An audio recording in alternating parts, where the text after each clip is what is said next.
What's good, everybody out there on YouTube? This is your man Shadicstick dropping some hot Faraga on this mic, and today we're going to be talking about Sonic Adventure Remakes. Now, before you start, you're going to say, those things aren't real. Well, apparently they turn out to be. Now, quite a few YouTubers had this information for a while, but the big boy who, dropped everything today or last night, whenever this was released, was Zippo. And he was doing it because he wanted to get ahead of the YouTubers so misinformation didn't get out there. None of this is speculation. I'll be reading off each section and then giving my opinion on it. But overall, this is very interesting, and I have some thoughts and things that I wanted to get out near the end of this. So here we are. We have Zippo's nonsensical ramblings and other stuff. It's titled, yes, there were Sonic Adventure Remakes. But hey, let's read this. Just before we start, there's more articles to come as promised. This one just needs to be out there as soon as possible for reasons that I'll explain in a second. Note, none of this that follows is speculation. The information that's been given to me was given by multiple, and I mean multiple people with connections to Sega. Seems a lot of people knew about this and were quiet until very recently. This is how it's all been framed to me. Okay, so seems like some YouTubers, English and non-English speaking, found out about this. So before the story gets spun out into something it actually isn't, I'm gonna drop a bombshell here. Sega were developing Sonic Adventure 1 and 2 remakes meant for a 2015 release for PlayStation 4, Xbox One, and Wii U. Additionally, these were full remakes with rearranged music a la the Crash Insane trilogy. They were unfortunately cancelled. There's even some evidence out in public that shows that it did in fact exist. And he puts up this image released by, I think, Jax, that shows Sonic the Hedgehog stuff for 2014.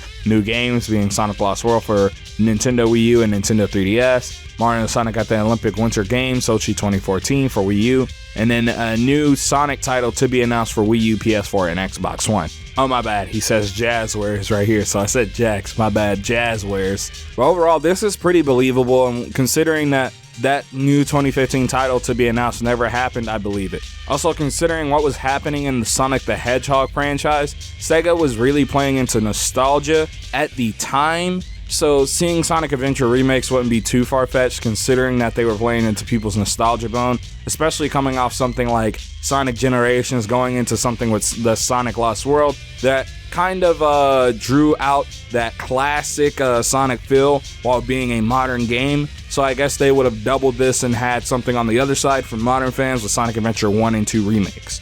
Again, makes sense. But he says, remember this? Jazzwares leaked out the existence of the games by pure accident. Sometime in 2013, Sega decided that it was time to go back into the adventure well. So instead of going to Sonic Team, they went to another one of their internal studios, that being Sega Shanghai. Wait, there's a Sega of China? I'm sure you're asking, and yes, there is. They've actually been an incredibly helpful studio to Sega as a whole. Here's where it gets even crazier. They've worked not only on the PS2 remake and HD versions of Nights into Dreams, but they also worked on the HD ports of Sonic Adventure 1 and 2 for Steam and whatnot, as well as the Dreamcast collection, which released in 2011. And there's even more. They worked on Sonic Generations, Lost World, and Forces extensively. Sonic Forces even got a release in China. Also, the game also received PS4/Xbox One bundles in China that no other country received. Sega allowed the subsidiary to develop these remakes because of three things. They saw China as a potentially huge market to get a foothold in. Sonic Team were not available and were busy preparing the Hedgehog Engine 2, working on Sonic Runners, and starting what would eventually become Sonic Forces, which makes sense. If you guys don't know, they were extensively making the Hedgehog Engine 2 for about 3 to 4 years, and only about a year that went to Sonic Forces development. So this kind of confirms the information we've had about Sonic Forces development from the past. And 3, Sega never had any intentions of making 8th generation console owners wait 4 years for a new Sonic game. Again, which makes sense, especially when you look at the usual release schedule of Sonic games. After Sonic Lost World in 2014, 2013, it wouldn't be till 2017, 2018 that we actually got Sonic Forces. And considering them canceling a Sonic Adventure remake, it kind of makes sense. They had something that was going to be slotted in between there, because that's kind of what Sega does. They usually release a big Sonic game and they'll have a smaller game release in between that's not necessarily a mainline title. It could be a handheld game. It could be a remake or a remaster or something, or re-release of something. or it could be a spin-off game, and that's what I'm assuming that they were going to plan to do. As I heard it, they originally started as just a remake of Adventure 1. With generation-like visuals, the Sega was so impressed with their work that they greenlit a remake of its sequel soon after development started as well. Story-wise, it was going to be the modern voice cast and writers, so take that for what you will, LMAO. What happened exactly? Things seemed to be going well, and by all accounts, things were well, until Sonic Boom Rise of Lyric hit the scene, and bombed critically and commercially. Sega also went through a harsh, cost-cutting restructuring in early 2015 where many people were laid off. I heard they were canceled for 2 reasons. Post Rise of Lyric, Sega got cold feet about giving Sonic out to other developers, despite it being their own fault that Rise of Lyric was a rushed, buggy disaster, not Big Red Buttons. And if you guys remember, information came out years ago, and here's the video that I made on it, where Big Red Button essentially was rushed to make Sonic Boom Rise of Lyric to meet the Nintendo exclusive quota for the Wii U. And on top of that, the game wasn't even originally intentioned to be on the Wii U. It was originally going to be exclusive to PC, PS4, and Xbox One, and not on the Wii U at all. If you guys are wondering why, because Sonic sells really well, it tends to sell really well on Nintendo systems, it's because of the fact that the Wii U didn't natively support CryEngine, which the game was being made on. So on top of the Wii U being severely underpowered and not natively supporting that engine, and the game being made for hardware that outclassed the Wii U by miles, it's kind of easy to see how things went south really quick. Especially when they were pushing the deadlines and the release dates earlier and earlier and giving Big Red Button even less time. And again, like he says here, this is just corporate finger pointing. Nintendo helped more with the development of Sonic Boom Rise of Lyric than Sega ever did.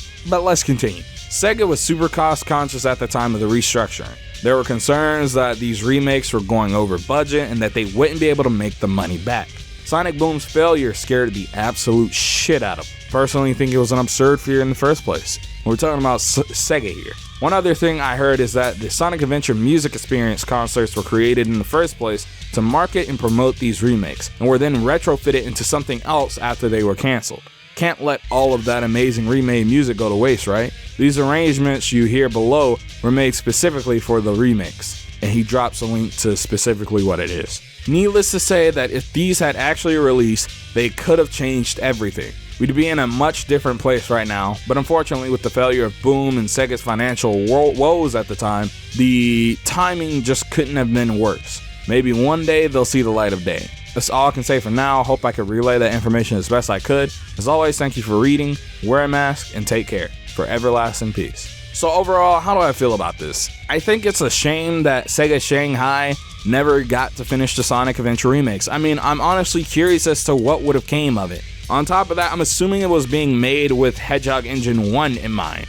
Because with the exception of Sonic Unleashed running in backwards compatibility mode on the Xbox family of systems, we haven't seen anything really running and being developed for the 8th or 9th gen of consoles now that has Sonic attached to it outside of Forces with that engine. And on top of that, I'm wondering how this really would have turned out, because it has the same writers and voice actors, and while I think the voice actors were pretty great, the writers were pretty bad. I didn't really like Pontaff, and many others didn't. How much with the dialogue change, because that's a big issue they have. They just don't know how to write dialogue, and they don't understand the characters and what really motivated them. Maybe this game could have prepared them a lot more for games like Sonic Forces, and it could have essentially made the writing better, because a lot of time when you're remaking a game, you have to look at your old material or the material that was originally there. How much better or how good would these have actually been? And while yes, Sega Shanghai has helped out with games like Sonic Generations, Sonic Forces, and so on,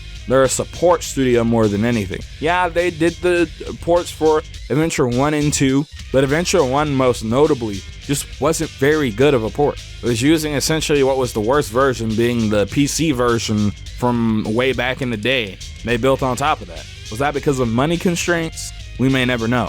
But overall, I feel like while I'm upset by this, and I wonder what would have come of it, I'm not as upset as I would have been. I feel like this is a game that I would want Sonic Team to make, in a sense, because coming off of Sonic Forces, a few things, you know, considering you know the information about Forces. It was only about a year in development. The game had a lot of potential and it was very disappointing, but it was obvious that it was a very, very, very rushed product. The game story is a lot of tell but don't show. The way the game is structured is make sure that they can reuse as many assets as possible, not only just from previous Sonic games, but from the game itself, which admittedly is smart game design, but you kind of go back to the same 3 or 4 places throughout the entirety of the game, and overall the same concepts were used over and over and over again in a way that made the game feel a bit monotonous. So I think there's still potential and a spark there in Sonic Team, and I kind of want to see what a Sonic Team would do with that game.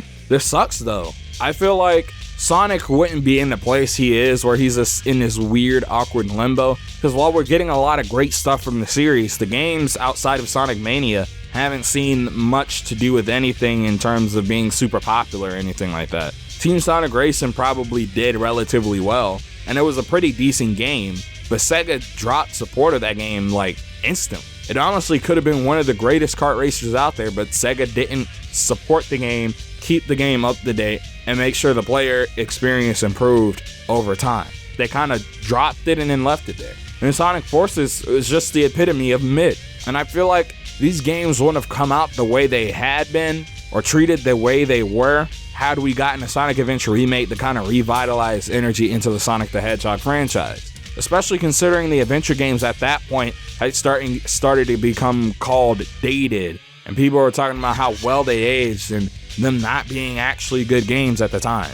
And I feel like had they not based what to do with Sonic off of Sonic Boom Rise of Lyric, a game that Sega kind of shot in the foot, and again, I feel really bad for Big Red Button because they did all in their power that they could to try to get that game out and as good as they could possibly make it at the time given the situation. It's just like, I don't know, I feel like the story of Sega and Sonic the Hedgehog from the mid-2010s is just a story of tragedy, especially when you come off of games like Sonic Colors and Sonic Generations. That was legitimately called the Renaissance of Sonic, and despite Sonic Lost World not being received nearly as well as, say, for instance, the Sonic Generations, a lot of people liked that game when it came out. But I don't know, that's how I feel about this whole situation. Tell me how you feel in that comment section down below.